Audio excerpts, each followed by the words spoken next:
আজকে ১ বছর আগে ১ বছর রাত পোহালে ১ বছর হবে অভয়ার মৃত্যু।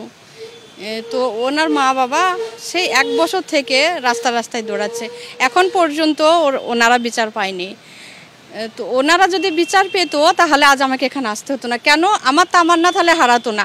আমি মনে করি যদি আজকে ঠিকঠাক প্রশাসন আইন যদি বিচার করত তাহলে আজ তামান্নার মাকে আমাকে এখানে আসতে হতো না, কেন আমার তামান্না তাহলে থাকতো। যদি ঠিক মতো যদি এই বাংলাতে ঠিকঠাকভাবে যদি স্বাধীনভাবে মানুষকে বাঁচতে দিত, একটা বাচ্চাকেও যদি কেড়ে না হতো, ওই যে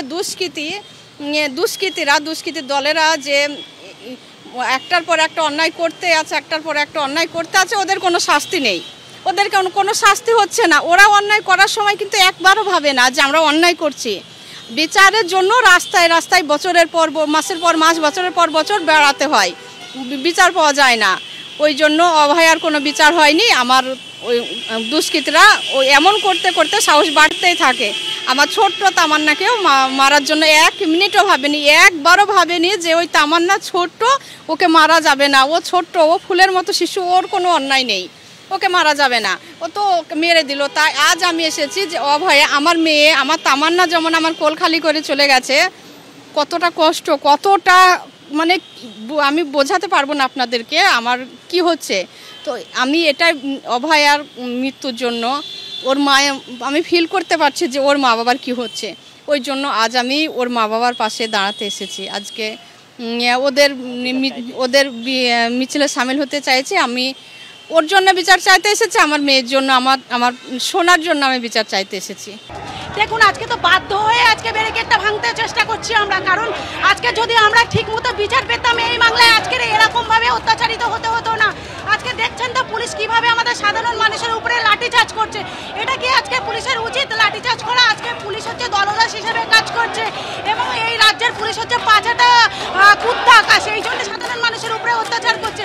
আমরা তো চেয়েছি শুধুমাত্র বিচার, আমরা বিচারের দাবিতে আজকে পথে নেমেছি। আজকে আমরা শুধুমাত্র বিচারের দাবিতে পথে নেমেছি। আমাদের একটাই দাবি, আমরা যেন সঠিক বিচার পাই। ইতিমধ্যে সঠিক বিচার চাইছেন এবং আমরা দেখছি যে আবারও নতুন করে উত্তেজনা পার্ক স্ট্রিটে। একদিকে আমরা দেখছি কলকাতা পুলিশের উচ্চতর আধিকারিকরা তারা রয়েছেন, অন্যদিকে আমরা দেখছি যে এখানে একেবারে সামনে বসে ব্যারিকেডের সামনে একেবারে জিওলজিক্যাল সার্ভে অফ ইন্ডিয়ার যে অফিস বা যে দপ্তর, সেই দপ্তরের সামনে তারা রাস্তায় বসে রয়েছেন ব্যারিকেডের সামনে। তীব্র লাঠিচার্জ এবং তারপর দফায় অবস্থান এবং ফের ব্যারিকেড ভাঙার চেষ্টায় এবং তার সঙ্গে সঙ্গে তারা কিন্তু এখানে স্লোগান দিচ্ছেন।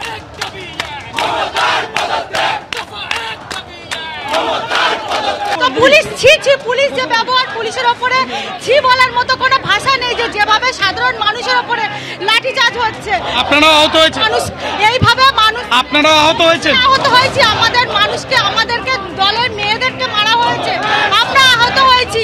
এইভাবে আমাদের আন্দোলনকে দমন করা যাবে না।